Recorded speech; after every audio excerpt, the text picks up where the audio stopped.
প্রতিদিন শত শত কলা গাছ কাটা হয় শুধু একটার জন্য, ভেতরের এক অদ্ভুত অংশ যা খাবারও আবার ওষুধের উপকরণও। যে জিনিস আমরা ফেলনা ভাবি তাই কেউ কেউ রপ্তানি করে অর্থ উপার্জন করছে। এই জিনিসটা খায় মানে মাছের মাছটা খায় আর নিজে সাইডে যে খোলটি আছে খোল ফালাই দেয়, এই যে খোলটা ফালাই দেয়। এটা কেমন লাগে বলতে পারি না, এটা আমি খাই নাই, কিন্তু যারা খাইছে আর বলেছে স্বাদ, বলে অনেকই স্বাদ। 50 বছরেরও বেশি সময় ধরে এই কাজ করে যাচ্ছেন এই ব্যক্তি। এগুলো কোথায় যায়, কি হয় এগুলো, এসব তথ্য অবাক করবে আপনাদের। এই কলা গাছ নিয়ে খায়, তরকারি খায়, আমরা ফেলে দেয়, মানে এটা ঢাকা বেচতে বেচতে মানুষ নিয়ে খায়, আমরা বেশি। ফলন শেষে বাতিল কলা গাছ কাটছেন এরা। যে কোনো কলা গাছ নয়, শুধুমাত্র সাগর কলা গাছটাই তাদের কাজে লাগে। সাগর কলা যেটা অরিজিনাল, এটা আপনার নরম, সে একটা নরম, আর অন্য কলা খাওয়া যায় না।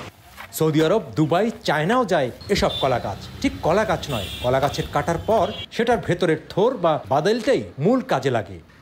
কলার থোর কয়, থোর আর কলার গাছ। ঢাকা কয় বাদাইল, কেউ কয় থোর, কেউ কয় মশা। এটি ঢাকা কারণ বাজার বিক্রি করি। আর এই ফেলনা জিনিসের বাজার আজকের নয়, অন্তত 50 বছর ধরে চলছে এই কর্মযজ্ঞ। নরসিংদী সদরে মাত্র 3 জন করছেন এই কাজটি, আর শুরু করেছিলেন এই ব্যক্তি। আমি একলাই বেচছি, অন্য কেউ গেছে না। আমার বয়স হলো 21-22। এই তখন তো আমি বেচা ধরছি, এই 10টা 15টা 20টা 30টা গাড়ি যা লই যেতাম, কাটা নিয়ে বেচতাম কারণ বাজার। আমার জানা মতে এই বাংলাদেশে আমরা 3 জনে বিক্রি করি এই কলা গাছ। কারণ বাজারে আমরা 3 জন ছাড়া আর অন্য কোনো কেউ বিক্রি করে না। ভোর থেকে শুরু হয় এই বিশাল কর্মযজ্ঞ। বাগান থেকে কলা গাছ কাটা, তারপর তা চলে আসে এখানে।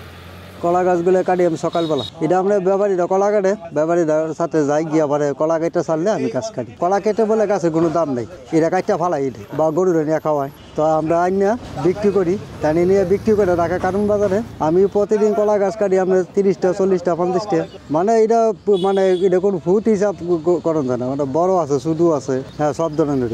এটা মাইপা কাটে, একটা কাটি লইছে, কাটিটা মাইপা এক সমান করে কাটে। কথা বুঝছেন, মানে এমনি কাটলে তো লম্বা খাড়ো হলে এটা নেওয়া দেবো না। এইটা তো মাপটা সমান করে কাটে, সব মাল সমান হইব। সন্ধ্যায় ট্রাক ভরে চলে যায় কারওয়ান বাজারে। টাকের মধ্যে উঠবো, টাকে উঠতে একেবারে গরম হইব। প্রথমে কলা গাছ কাটিয়ে নিয়ে আসি, আনলে পরে বস্তা করে, তারপরে টাকে উঠাই, টাকে উঠে লই যাই ঢাকা নিয়ে কারণ বাজার আপনার ফলে বইতেই পাইকারে কিনে 1-1.5 পিস যায় ডেলি। আমরা 3 জনে বেশি তো 1-1.5 পিস করি নি, 1-1.5 বস্তা 2 বস্তা। মাঝে মাঝে বেশি বিক্রি হয়, এটি অর্ডার দিলে নেই। ওই মনে করেন সাপ্লাই কালকা নিবো, কালকা যদি সাপ্লাই নেয় তো করবো গেলে আমার লেগে 20 পিস বা 30 পিস মাল আইন, তখন তো 30 পিস বাড়ালি যায়।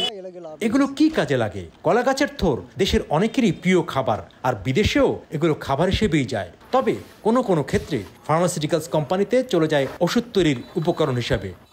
আমার এক লোককে কয়ে দিছে, কাকা কলা গাছ আছে না আমাদের দেশে, আমি আছে এখানে কলা বিক্রি হয়। পরে কইছি, পরে আমরা 2-5 পিস করে লইছি, লইয়া পরে গিয়া এই কলা পাতার মধ্যে দিয়া, মানে ডাবা ছিল তো কলা পাতার দিয়ে আবার খাইয়া বেচছি। বেচতে এটা শিখছি। তখন বেচতাম 1 টাকা 1.5 টাকা বেচতাম, আস্তে আস্তে 10 টাকা তুলছে।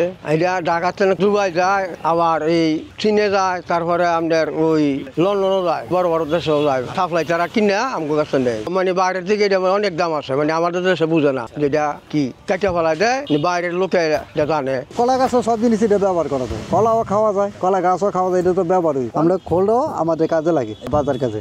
আমি তো 15-16 বছর ধরে গাড়ি চালাই আর কি। প্রায় 16 বছর আগে থেকে দেখতেছি হেরা নিয়ে এটা বেছে আমিও নিয়ে পৌঁছাই দিই, কিন্তু আমি খাই নাই, কিন্তু মানুষে খায়, মানুষে খাইয়া বলছে ভালোই। মাঝে মাঝে মনের মধ্যে প্রশ্ন জাগে যে এই মানুষ এগুলো নিয়ে কি করে। তখন কারণ বাজার 2-1টা লোকের মানে যারা নেই হ্যাঁ জিজ্ঞেস করলাম যে এটা নিয়ে কি করে। পরে ওরা বলতেছে যে বিক্রি করলে যারা খায় এরা বলছে ভালোই আর কি।